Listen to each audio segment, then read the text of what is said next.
So Rachel, can you just begin by talking about your own experiences of having depression?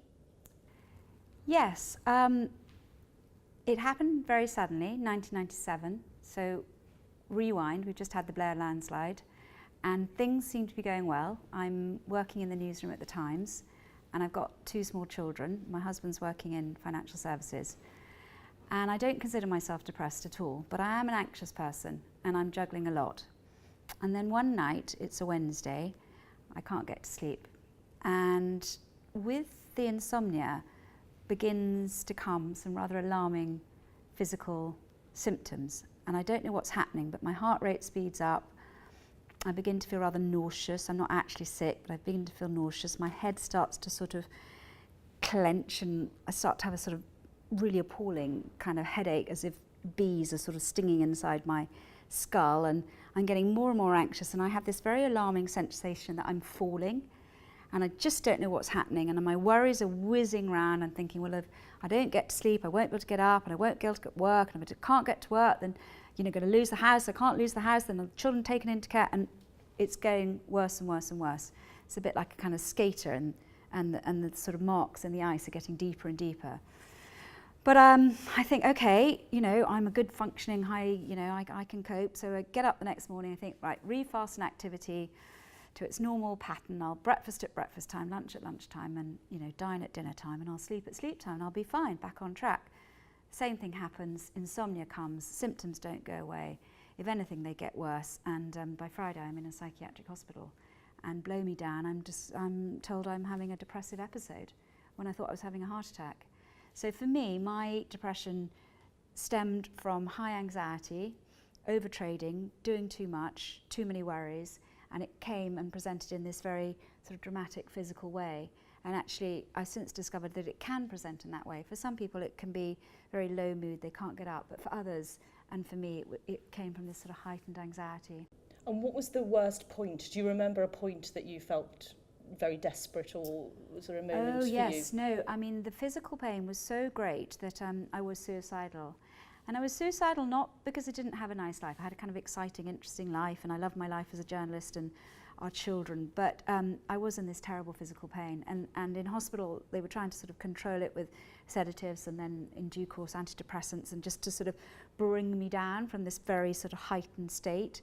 And at that point I was suicidal, as I say, because of the pain, and I used to just lie there screaming, saying, I want to die, I want to die.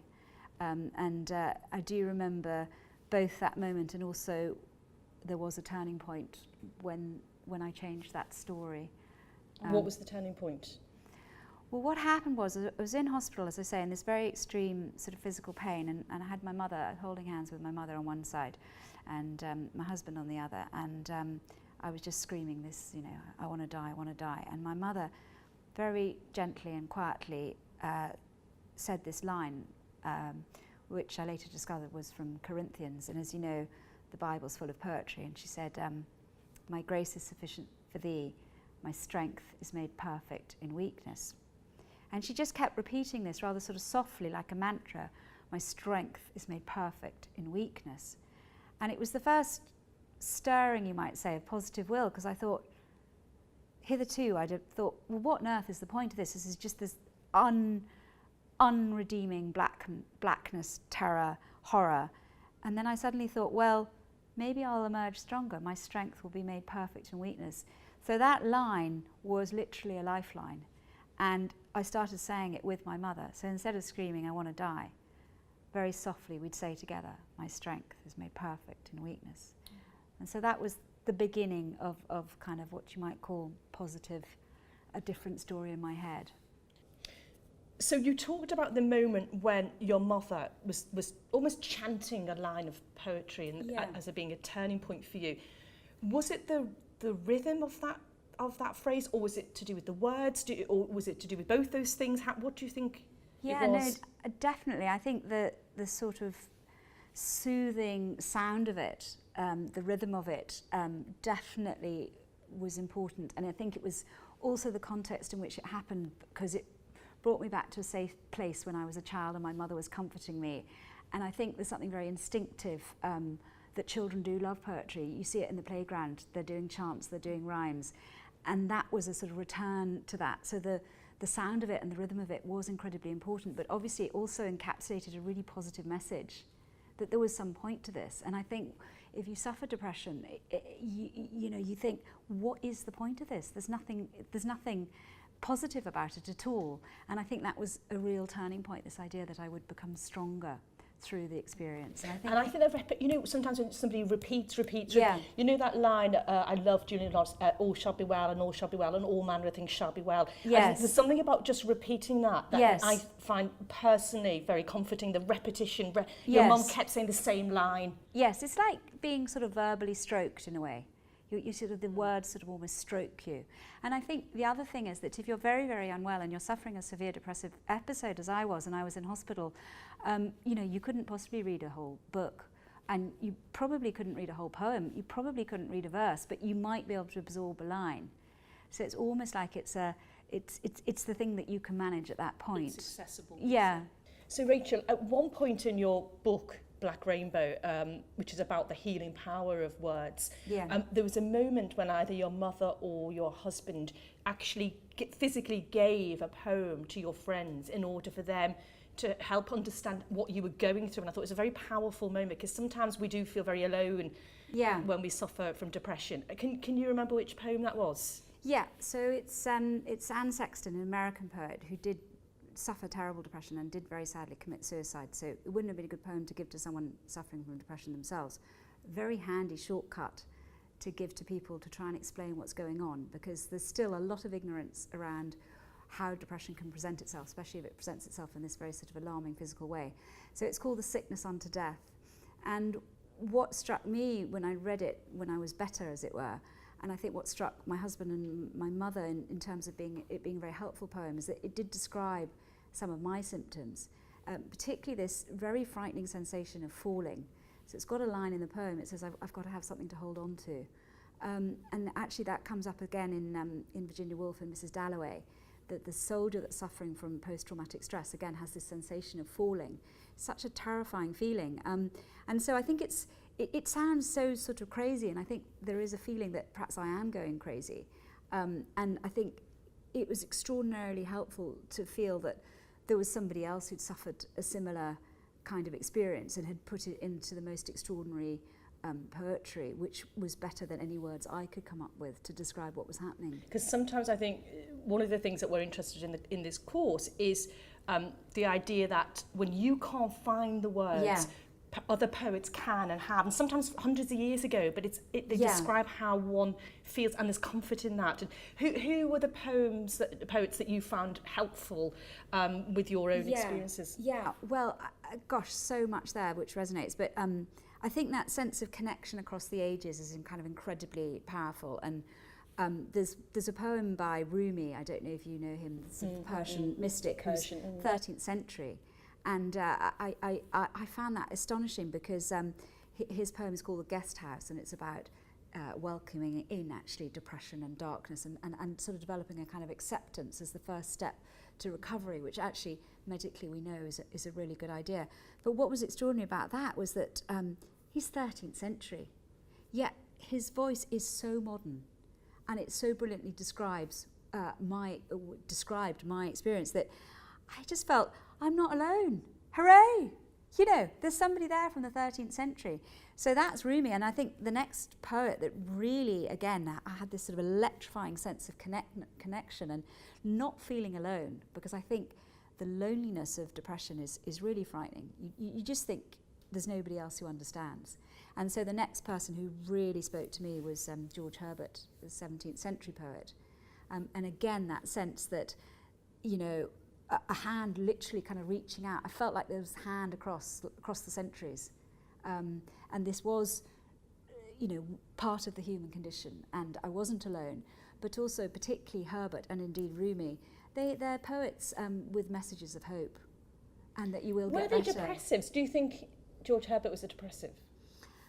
I think that he wouldn't have been diagnosed at the time. But he obviously did have very dark periods. And to my mind, an awful lot of his poems brilliantly replicate what I was experiencing in hospital, because it's about the two kind of clashing voices in your head. So if you take a poem like Love, love bade me welcome. So you take the first verse and it says, love bade me welcome, yet my soul drew back, guilty of dust and sin.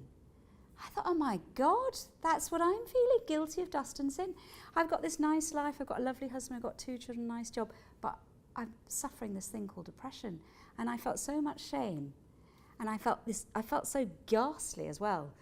And yet there's Herbert saying, guilty of dust and sin. I thought, that is the best description of depression I've come across. But in that poem, it's only 3 verses long, he comes up with a second voice, which is the voice of love and forgiveness and compassion. So you've got the very kind of guilty negative voice, which is like the voice of depression in your head. And he gives you another voice. And he gives you this voice of love. So love bade me welcome, but my soul drew back, guilty of dust and sin. And then we get the second voice. Quick-eyed love, observing me grow slack from my first entrance in, sweetly questioned if I lacked anything. And I think, having had a lot of therapy, and I'm a big believer in therapy, a lot of therapists work with clashing voices in your head. And how can you become more self-compassionate and gentler to yourself and gentler on others? And that's what Herbert does in that poem for me. And the 2 voices come through to the end. And I mean, to me, again, it was an extraordinary poem when I was unwell, because in fact, in the poem, love is trying to get the guilty, depressed person just to sit and share a meal. It is obviously a religious poem, and a different interpretation would be it's sort of leading to communion. But I didn't read it in a religious way. So the last verse, I just have to run through it, but well, I can't quite get the last verse, but the last line is, so I did sit and eat. And that was huge for me, because what I wanted when I was unwell, I didn't want anything very flash. I just wanted the simple pleasure of being well enough to sit down, to eat, to be back round the kitchen table with my family. And yet there was Herbert in the 17th century, sort of mirroring the same sort of dialogue. And I thought, oh, I can't believe it. But again, done with the most extraordinary language, more beautifully than anything I could ever say. So Rachel, in your book, you write about poems that gave you hope. It's very important to you, to your message, that poetry can be very elevating. And you cite Emily Dickinson, who's a poet that our learners will be familiar with. Right. And there's a wonderful poem you write about hope being like feathers. Yes. It's one of my favourites, actually, and I use it all the time, actually, especially now. You know, I still have moments, and it's called Hope is the Thing with Feathers. And I've got a bit of a thing about little birds as sort of symbols of hope. And there's quite a lot of poetry, actually, that sort of feeds into that. There's another lovely one, I think it's D.H. Lawrence, called The Darkling Thrush. But it was linked in, so a lot of my recovery I also put down to sort of gardening and being outside and reconnecting with nature, because I think one of the characteristics of depression is that you're very inward looking. You know, at its worst you might say narcissistic, but it's always kind of looking in. And I knew I was getting better when I could sort of reconnect and sort of start to look outwards. And the Dickinson poem, as I say, is about focusing on a sort of tiny detail of nature, which is this little robin, I think it is. You see, what I think poetry can do for us, because I so believe in what you're saying about the power, the healing power of nature. Yeah. But I think what poetry can do, if you can't get out into a garden, you can read a poem that can transport you in your head completely into a snowy landscape. You could read a John Clare poem, and you could be, or you could be on a mountain. And I think it's life-saving for someone who actually can't get out into the green. If you're in a city, a poem. Would you agree with that? Would you agree that a poem can transport you to that place of calm? Completely. So if you take someone like John Clare or Yeats, there's a kind of attentiveness to detail and a kind of power of an image which is so brilliantly evoked and so precise that it immediately conjures, as you say, the place in your head. And so, as you say, if you're in a hospital bed or you're so unwell you can't get out of bed, you can go there in your head and you can find a sort of moment's kind of comfort and release of literally escaping and being in a different place. And you know, I think something like The Lake Isle of Innisfree is just brilliant for that. That line about the bee loud glade. Oh, I just love that line. I can just, you know, bee loud glade, 3 words, and we're not sitting here at the Shard. we're in a Be Loud glade. I mean, it's an incredible image that just transports us. And funnily enough, I was working with, I was briefly in hospital recently for a physical matter, nothing serious, but the lady on the ward was very distressed, and it was about 3 a.m, and I sort of thought, okay, and I got up, and a bit bossy, I'm ashamed to admit, I had my drip with me, and I marched across, and I was just about to say, come on, please, you know, we all need to get some sleep now. And she was obviously in a lot of distress, and we just sat there at 3 a.m, and we did a few poems together, and we did actually do The Lake Owl of Innisfree, and she just calmed down. And by the end of it, you know, the groaning stopped, the ward was quiet, and we got some sleep. And I think it's just because, you know, a hospital ward's a grim place to be, and there's nothing green, and there's no sense of the Be Loud glade. But she got it. She had a safe place to go in her head. That's wonderful. Yeah, I must say, I did feel very pleased. I thought, oh, it does work. It's not just me. Work. And do you, I mean, I know your book, you talk about poetry saved you from depression, and I think there would be cynical people out there saying, how could that possibly be the case? I mean, how? And yet you passionately believe this, don't you?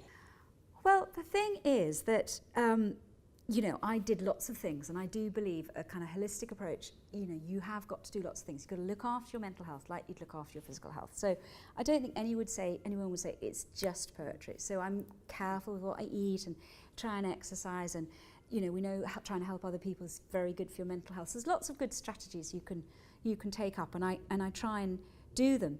But the fact is, what I come back to is that if you're in hospital and the drugs aren't working, which was the position for me, and there's nothing else, because at that point, you know, you can't do therapy, you're not well enough, you certainly can't go for a walk, you're not going to be able to go for a run, you're just so unwell, and there's nothing else.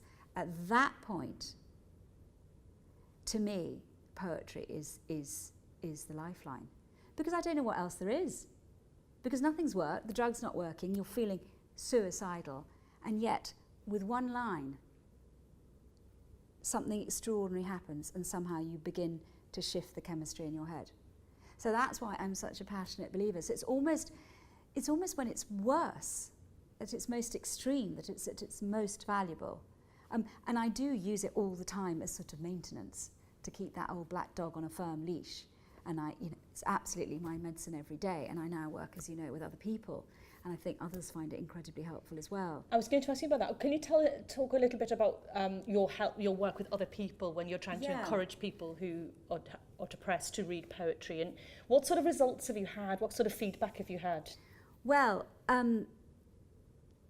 what's been incredible is that, I don't know, okay, from my point of view, I feel I benefit incredibly and enormously from working with small groups. So the way it works is I work alongside Mind, Depression Alliance, other charities, and normally they have a kind of existing support group, people who are suffering from anxiety and depression, and they've tried lots of approaches, and then I go in and I run a 4-part poetry workshop, and what we do is we sit around the table, there's normally sort of 10 of us, something like that, and we share 5 or 6 poems, and it works in an arc from dark to light. So we've got, as it were, the first poems that might describe despair, the next poems that might help you begin to feel that sense of hope that we were talking about, begin to help you imagine that there might be another story.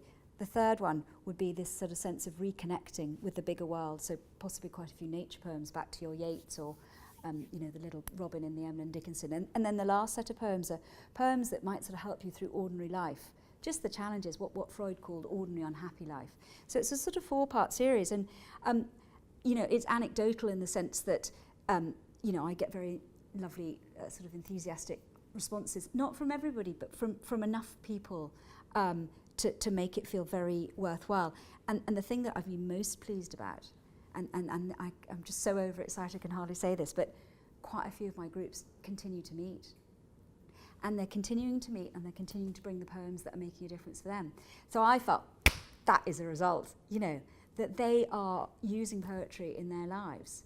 So that's incredibly exciting. And the other thing that's very exciting is that initially, you know, I was suggesting this as possibly a slightly off-beam idea, and the charities are coming to me now because they're getting feedback from previous groups saying, this It has made a big works. difference. What I really loved about your book and your choices of poems is that you go from, for instance, You'll Never Walk Alone, which I think is a beautiful song. Yeah. And when you, in your book, it becomes like, it's a poem. It's not, the Rodgers and Hammer's, when you walk through the storm, hold your head up high and don't be afraid of the dark. Yes. And you talk about that being a sort of very hopeful. And I think poetry, it encompasses a whole range, song, nursery rhymes, you mentioned bits from the Bible. It doesn't matter, does it? What works. No, I mean, I think I'm very lucky because I never sort of really studied it.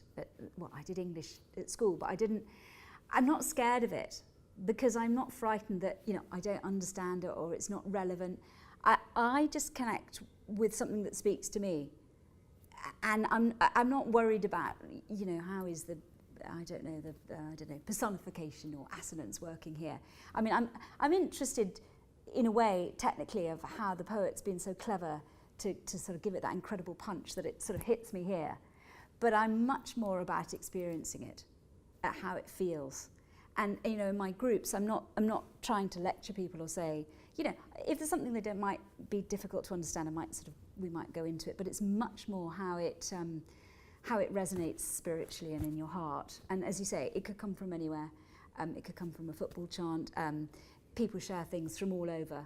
A line from a novel. I mean, some obviously prose can have an incredible poetic line. I love that line from Middlemarch about, unhistoric acts and make a difference in small acts of kindness. That's almost like a kind of a mantra or a poem. Some of the mantras, this too will pass. I mean, it's everywhere. It's everywhere, and I really encourage people. Sometimes even a tweet or a rap song or a lyric. Who knows where it's coming from, but I'm interested in that sort of physical effect it has on you, really. Or a visceral sort of. Yeah. It just kind of, sort of. I think it just, as I say, it's almost physically changes you, and I think I get that. What I love is when I get it in the group. I had one. I was working with Mind recently in Hammersmith, my group there, and the lady, we read, I think it was the Rumi, The Guest House. No, perhaps it wasn't that. Which one was it? I'll have to think. But the point was she was reading it, because that's another thing, is that people read out the poems, and I think there's something very powerful about finding your voice and reading the poem, and then, you've not found a way to find the words, but the poem can give you that. And she read out this poem, and she just started crying. And she said, I've seen social workers, psychiatrists, mental health workers, nurses, doctors. She said, I've never felt understood in 23 years, and this poem is what it's like to be me. And it was just such a wonderful moment, because, they go away, or the group disperses. They've all got 8 poems to take away with them. No one can take them away, and, learn by heart. I always just think that's such a great phrase, isn't it? I do. It's learn by heart. It's here. It's where it really matters. I have to try and think which poem that was, but anyway, it was just a magical moment. Power of poetry. Yeah. And I'm quite interested in the way that the ancients did really interconnect mind and body, and then somehow we sort of historically lost that link. And I think what I'm interested in is saying the mind obviously affects the body, physical pain. You can have physical pain when you're stressed. Have you had any thoughts about how? Oh, absolutely. So I think if you're mentally tense, you're physically tense. If you're physically relaxed, you're mentally relaxed. So if you're mentally, you can't have one without the other. So one clever thing is to sort of approach the problem the other way around, which is if you can create some sort of physical relaxation. So mindfulness can be good with that, with the breathing, and as you say, poetry can feed into that. So I think there's a really interesting connection between poetry and mindfulness and this sort of almost physicality of it, that it can just bring that cortisol and adrenaline down by some of the soothing qualities and the fact that it sort of relaxes. I see it in the groups, you sort of see, and I know it in myself, just brings yourself down from those sort of anxiety, stress, and like that, because it's changed the story in your head. So automatically it sort of changes the story in your body. Anyway, so I'm a huge, I think you're absolutely right, that the two are completely connected, and as you say, the ancients knew that, Apollo being the god of medicine and the god of poetry, so it goes way back, and there's Benjamin Franklin in setting up his hospital, and he prescribes reading as a cure. And for people. Aeschylus says poetry is the medicine of the mind diseased. Lovely. There you go. Brilliant. Perfect. Absolutely brilliant. But what I'm excited about is that I feel that in terms of treatment for depression, so what tends to happen is you've got the psychiatrists, and hitherto they've been very keen on the drugs because that's their expertise, and you know, fantastic. There are times when you need the drugs. Then you've got, you know, the therapists, and they're very keen on therapy. Again, I've used therapy. Good for them.